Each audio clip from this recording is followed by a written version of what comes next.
semuanya, di sini kita akan membahas mengenai pasar oligopoli. Perkenalkan, nama saya Arifan Nur Maleka dengan NIM 2506020065 selaku host pada video kali ini. Sebelum masuk ke pembahasan, yuk kenalan sama kita dulu. Nama saya Aliza Fida dengan NIM 2506020052. Lalu ada rekan saya. Perkenalkan, nama saya Alexa Javano Pratiwi dengan NIM 2506020062. Lalu rekan saya.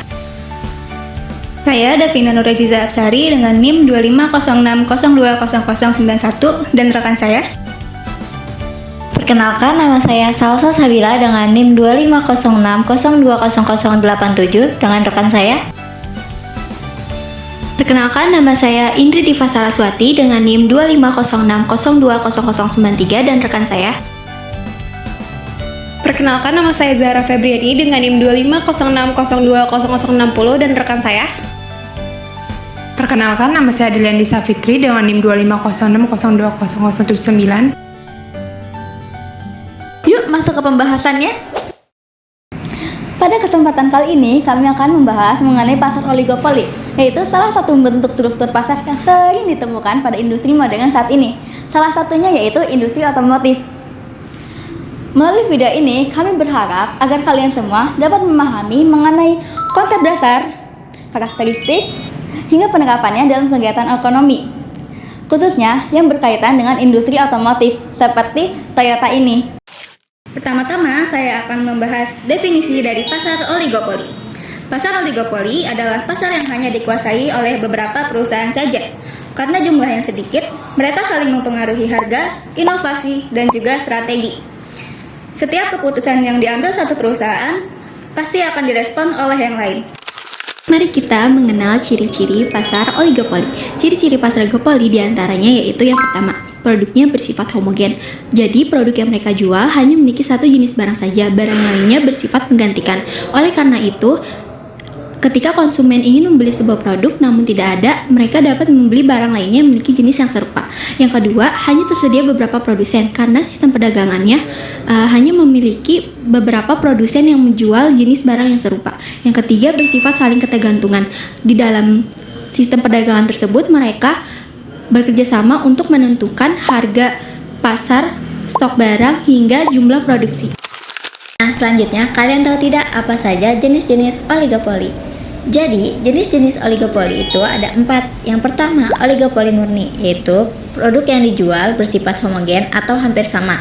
Yang kedua, oligopoli terdiferensiasi, yaitu produk yang dijual mirip tetapi yang membedakan yaitu merek, kualitas, layanan, ataupun fitur. Dan yang ketiga, oligopoli non-kolusif, yaitu perusahaan-perusahaan bersaing secara ketat tanpa ada kesepakatan. Dan yang terakhir, oligopoli kolusif, yaitu perusahaan-perusahaan bekerja sama untuk menentukan harga atau produksi. Perilaku perusahaan dalam pasar oligopoli. Dalam pasar oligopoli, setiap perusahaan memperhatikan langkah pesaingnya.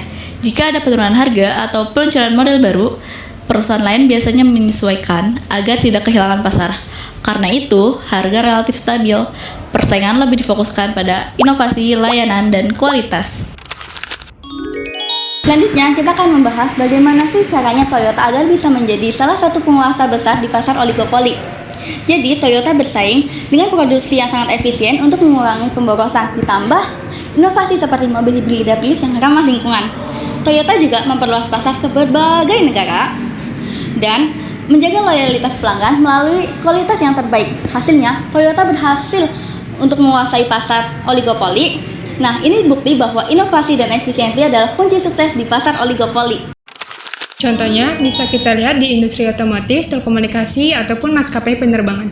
Di industri otomotif ada beberapa brand besar yang berkontribusi dan bersaing secara sehat lewat inovasi, kualitas, dan teknologi. Dan sekarang saya lagi berada di Toyota. Toyota adalah salah satu brand yang ikut membentuk arah perkembangan industri otomotif. Mereka dikenal terus menghadirkan pembaruan mulai dari desain, fitur, hingga teknologi yang semakin canggih. Jadi, pasar oligopoli punya kekurangan dan kelebihannya juga loh. Kalian tahu nggak kekurangan dan kelebihannya ada apa aja? Sini, biar aku kasih tahu. Jadi, yang pertama, kekurangan pasar oligopoli itu butuh modal yang besar buat bisa masuk. karena perusahaan biasanya udah punya skala produksi yang besar. Yang kedua, ada hak cipta khusus yang bikin perusahaan baru susah niru. Yang ketiga, susah buat bersaing sama perusahaan-perusahaan yang sudah besar. Dan selanjutnya, yang pertama yaitu ada kelebihan pasar oligopoli. Biasanya lebih efisien, soalnya cuma ada sedikit perusahaan yang main. Yang kedua, perusahaan-perusahaannya bisa saling bersaing soal harga, yang ujung-ujungnya untung buat kita sebagai konsumen. Yang terakhir, yaitu yang ketiga, persaingan yang nggak sehat atau nggak penting bisa berkurang. Dampak oligopoli dalam kehidupan sehari-hari mulai dari memakai merek mobil yang itu saja, karena pasar dikuasai oleh beberapa perusahaan besar. Konsumen dapat produk yang berkualitas karena persaingan inovasi, tapi pilihan mereknya tetap sama. Industri otomotif seperti Toyota adalah salah satu contoh bagaimana oligopoli bekerja di dunia nyata. Nah, sekarang kalian udah tahu kan apa itu pasar oligopoli? Semoga materi yang telah kita sampaikan bisa menambah pengetahuan buat kalian. Bye-bye!